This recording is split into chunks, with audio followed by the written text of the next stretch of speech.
பொன்மாலை பொழுது இதே வருகை தந்து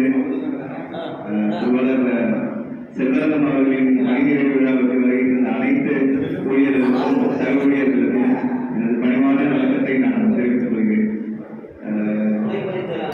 இது ஒரு பெரிய ஆப்பர்ச்சுனிட்டி. ஏன்னா இது வரைக்கும் அப்பாவை பற்றி பேசுறதுக்கு எங்குமே எனக்கு இடம் கிடைச்சதில்லை. கிடைச்சிருக்கு மேபி ஆஃபீஸ் ஸ்கூல் காலேஜஸ் அந்த இடத்துல பேசியிருக்கேன். பட் அவங்களுக்கு தெரிஞ்சவங்க முன்னாடி அவங்க கூட பணியாற்றி அவங்க கூட வரைக்கும் பேசி எனக்கு வாய்ப்பு கிடைக்கல. ஸோ இந்த வாய்ப்பை நான் விடுவிடக்கூடாதுன்னு நினைக்கிறேன். அதனால தான் நான் கோயில் வாங்கிக்கிறேன். அப்பாவை பற்றி சொல்லணும் அப்படின்னாக்கா லைக் ரொம்ப சிம்பிள் மேன். ஒரு 2 மணி நேரத்துக்கு 1 மணி நேரத்துக்கு மட்டுமே ஒரு பஸ் வரக்கூடிய ஒரு ஊர்ல இருந்து ஒரு புறப்பட்டு அந்த ஒரு ஆள் ஒரு பெரிய குறிக்கோளோட நம்ம எங்கிருந்து வரணும்னு முக்கியம் இல்லை, என்ன பண்ண போறோம், எதுவா இருக்கிறோம் லைஃப்ல இதுதான் முக்கியம் அப்படின்ற அந்த குறிக்கோளோட புறப்பட்ட ஒரு மனுஷன் வந்து ஐ திங்க் 87ல அவங்க ஜாயின் பண்ணாங்கன்னு நினைக்கிறேன். 34 years ஆகும். ஸோ இந்த நாட்கள்லாம் எப்படி ஓடிச்சுன்னு எங்களுக்கும் தெரியல. ஆஸ் அ ஃபேமிலி இதுல என்னன்னாக்கா அப்பா கிட்ட இருந்து நான் நிறைய விஷயத்தை கற்றுக்கிட்டோம். அவங்களோட ஆஃபீஸஸை பத்தி டெய்லி வந்து இந்த வேலை நடந்தது. ஸோ எங்களுக்குலாம் அப்படிதான் தெரிய வந்தது. அப்பாவுடைய பணி வாழ்க்கை எப்படி இருக்கு, வீட்டில் வந்து பேசும்போது லைக் எவ்வளோ ஹார்டா இருக்கு, அவங்க எவ்வளோ வெயில வேலை செய்யறாங்க, எவ்வளோ மக்கள் எவ்வளோ கடினமான வேலையை செய்யறாங்க, வந்து செஞ்சுட்டு இந்த மாதிரி அதை வந்து நம்மளை அதுல வந்து உருவாக்குறாங்க அப்படின்லாம் சொல்லிட்டு. ஸோ இதுக்கு அப்பாவுக்கு வந்து பெரிய நன்றி. என்னன்னாக்கா லைக் எப்படி வேணாலும் லைக் நம்ம இருக்கலாம், ஓகே இந்த லைஃப்ல அப்படியே மூவாகி போயிட்டே இருக்கலாம் அப்படின்னு நினைக்காம இப்படிதான் நான் இருப்பேன் கடைசி வரைக்கும் இப்படிதான் இருப்பேன். இதை யாருக்காகவே நான் மாத்திக்க போறது கிடையாது. என் சொந்த பந்தங்களோ இல்லை என்னுடைய சொந்த வாழ்க்கையோடைய எந்த குறுக்கீடுகளோ என்னுடைய பணியில வந்து குறுக்கிட விடாம வந்து இத்தனை வருஷத்தையும் அவங்க வந்து கடந்து வந்துட்டாங்க. ஒரு சின்ன எக்ஸாம்பிள், ஒரு ஸ்கூலுக்கு ஒரு பெர்மிஷனுக்கு கூட வரமாட்டாங்க. நீ போய் பார்த்துக்கணும், நீதான் ஸ்கூலுக்கு போற, நான் கூட வரணும், போய் பார்த்துக்கோ, அவ்வளோதான்.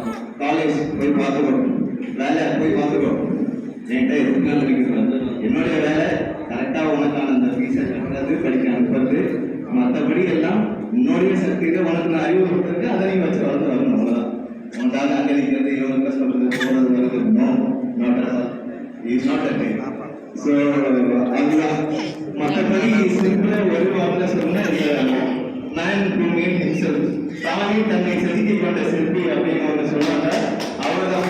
தன்னை ஒரு சாதாரண கலையிலிருந்து ஒரு பெரிய சிற்பமா நாங்கெல்லாம் பார்த்து ஆச்சரியப்படக்கூடிய அளவுக்கு என் வாழ்க்கையின் முன்னோடியாக எடுத்துக்கொள்கிற அளவுக்கு தன்னை செதுக்கிக் கொண்ட ஒரு பெரிய மாமனிதன். அந்த மாமனிதனின் நிழலில் ரொம்ப நாள் இருந்தால் நம்மளே தெரியாம போயிடுவோம்னு நான் தள்ளிதான் நின்றுருக்கேன். ஒரு சில டைம்ல நாமளும் வந்து அடுத்தது அவர் மேல தெரிய வைக்கணுன்றதுக்காக ரொம்ப நிழல் நின்னா நம்மளே தெரிய மாட்டோம், ரொம்ப சின்னதா போயிடுவோம் அப்படின்றதுக்காக. ஸோ அந்த மாதிரி ஒரு பெரிய மாமனிதன். அந்த மாமனிதனின் பணி நிறைவு விழான்றது வந்து எனக்கு ஒரு பெரிய கொண்டாட்டம். இந்த நாள் எப்போ வரும் அவங்களுக்கு ஒரு பெரிய வருத்தம், ஐயோ இந்த நாள் வருது, இதுக்கப்புறம் நம்ம ரெகுலரா நம்மளுடைய ஆஃபீஸ் போக முடியாது, பணி வாழ்க்கையை தொடர முடியாது அப்படின்னு எனக்கு பெரிய கொண்டாட்டம்.